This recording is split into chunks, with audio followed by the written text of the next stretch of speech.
Learn how to troubleshoot and fix blue screen of death errors on the ASUS TUF A14. This video covers effective Windows repair methods to help get your laptop running properly again. So whether you're performing updates, you're getting an IRQR not less or equal message, K-mode exception not handled, kernel data in-page error, a lot of errors pertain to this problem, and we're going to go ahead and jump into what should hopefully be a pretty straightforward process, guys, and we're going to go ahead and jump right into it. So first thing I'd recommend doing would be to actually go ahead and boot to the troubleshooting utility on Windows 11. So if you do a hard power off 3 times in a row, Windows should automatically attempt to launch the startup repair utility. And if it doesn't find anything, it will give you the option to select advanced settings, in which case it will take you to a screen that looks like this. Now, if it does not take you to a screen that looks like this, or you're unable to get to that, you can also download the Windows 10 Media Creation Utility, or Windows 11. They probably will make a creation utility for Windows 11 at some point.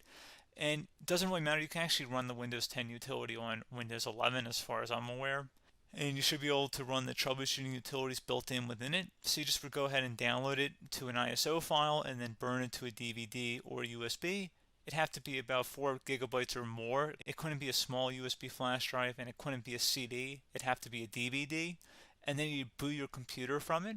So depending on the computer manufacturer, you'd have to tap a different key on your keyboard in order to launch that menu, in order to select what boot drive you want to go off of. So it could be anything between the escape key, F2, F8, F12, for example, and those are the function keys on the top of your keyboard. So you may have to just do a little bit of trial and error. Shouldn't take you more than a couple minutes. Googling it would probably be best before you even begin. But anyway, we're ready to go ahead and jump right into it. So we're on the choose an option page. So these will look very similar whether you're booting from it directly within Windows itself, or if you're plugged in a USB flash drive with the media creation utility installed and you selected the recovery option. So when you are setting up your Windows 11 installation or Windows 10, depending on the drive you're using, there should be an option to repair your computer in the bottom left corner of the dialog window, one of the first screens that comes up. You go ahead and select that, and then it would take you to a troubleshooting screen like you see here. And you want to go ahead and select troubleshoot, reset your PC, or see advanced options. And then there are going to be a whole bunch of options in here that we're going to explore in today's video. The first one, we're going to actually go underneath advanced options, and then select startup repair, fix problems that keep Windows from loading. So go ahead and select that first.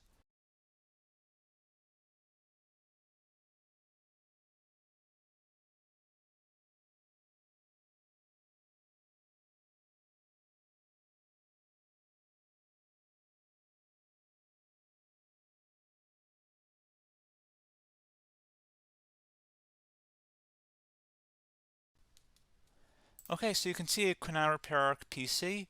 That was our first option we could try. Something else, if we go back into advanced options here, and then select troubleshoot, we're going to go underneath advanced options again. You can go ahead and actually access safe mode by selecting startup settings.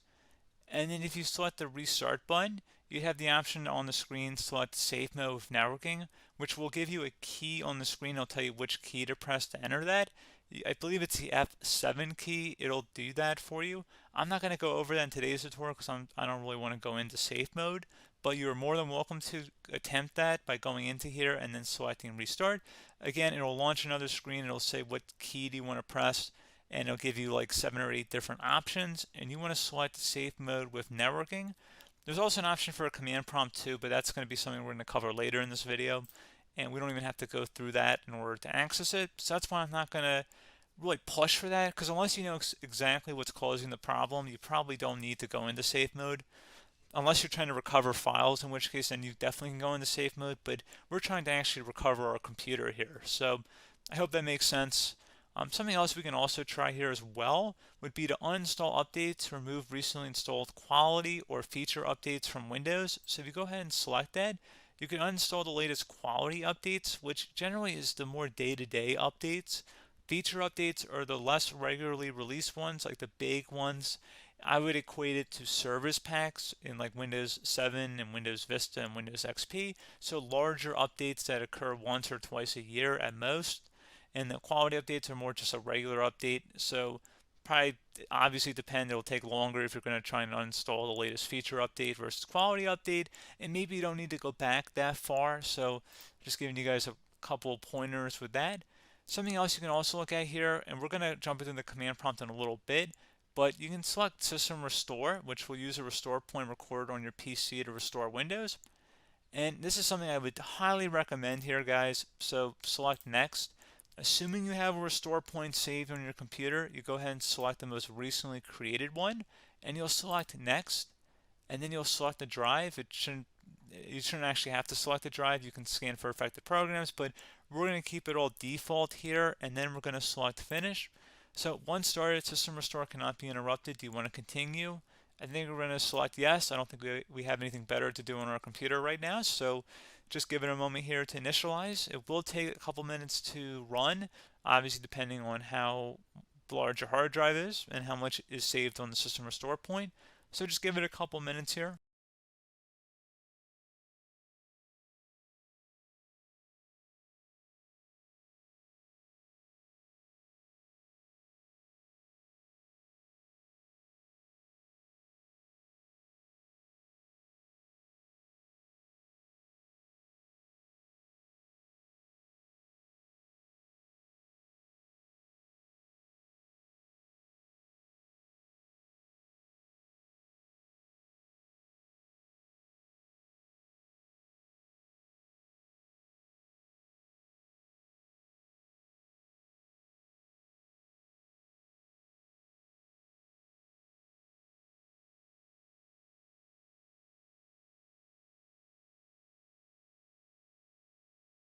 Okay, so you can see System Restore completed successfully. The system has been restored. Your documents have not been affected. Click the Restart button to restart your computer. Go ahead and select Restart.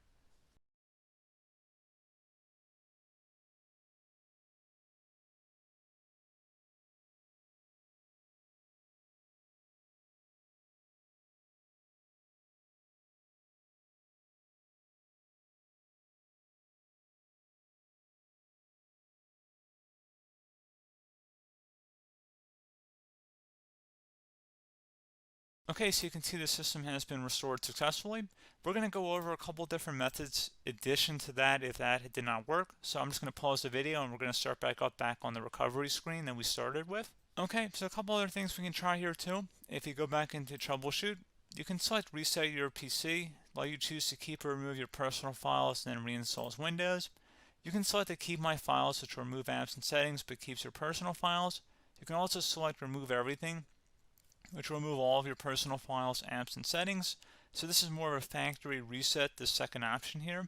First option, it should not delete all of your personal files. However, it will pretty much clear most of your programs. And keep in mind, there's no guarantee that your information, number one, is even still available and easily recoverable on your computer to the point that you actually would be able to recover anything.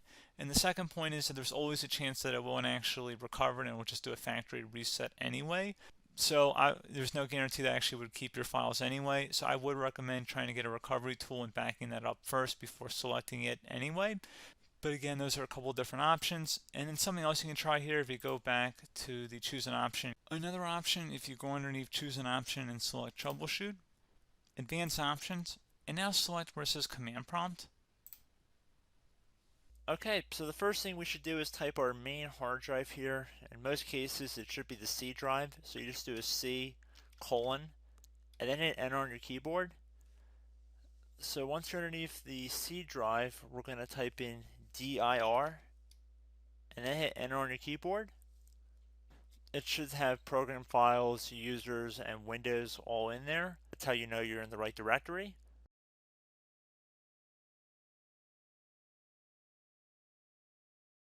In some cases, it might be the D drive as well, so just keep that in mind.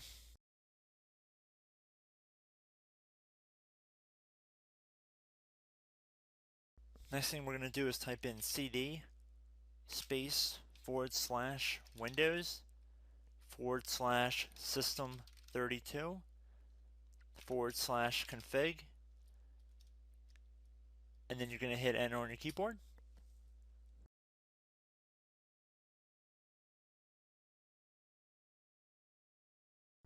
So now you're going to type md space backup.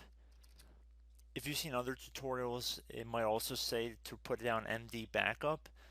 That's because the backup name is pretty common when you want to back something up. So you can name this whatever you want, doesn't have to be backup. So if you've already made a backup folder in the past, you could do backup 1, for example. So once you're done setting the name you want the backup to be called, hit enter on your keyboard again.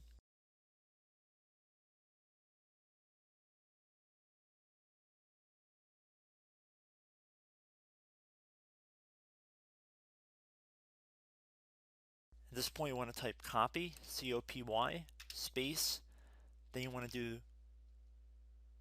the star symbol above the 8 key, then do a period or a dot, whatever you want to call it, then another star sign, and then another space, and then type backup, and then hit enter on your keyboard.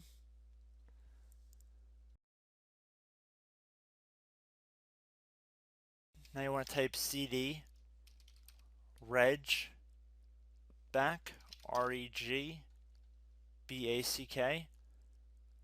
and then hit enter on your keyboard.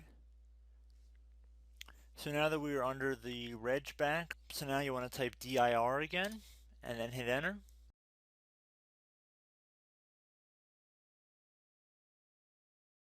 So now at this point we're going to type copy again. So copy, space, star sign,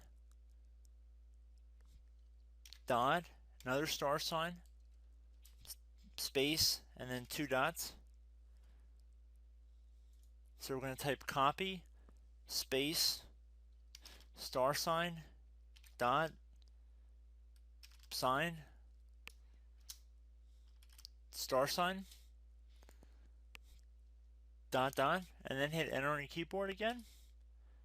So for overwrite, you want to overwrite all. So type A on your keyboard, so capital A, and then hit enter on your keyboard.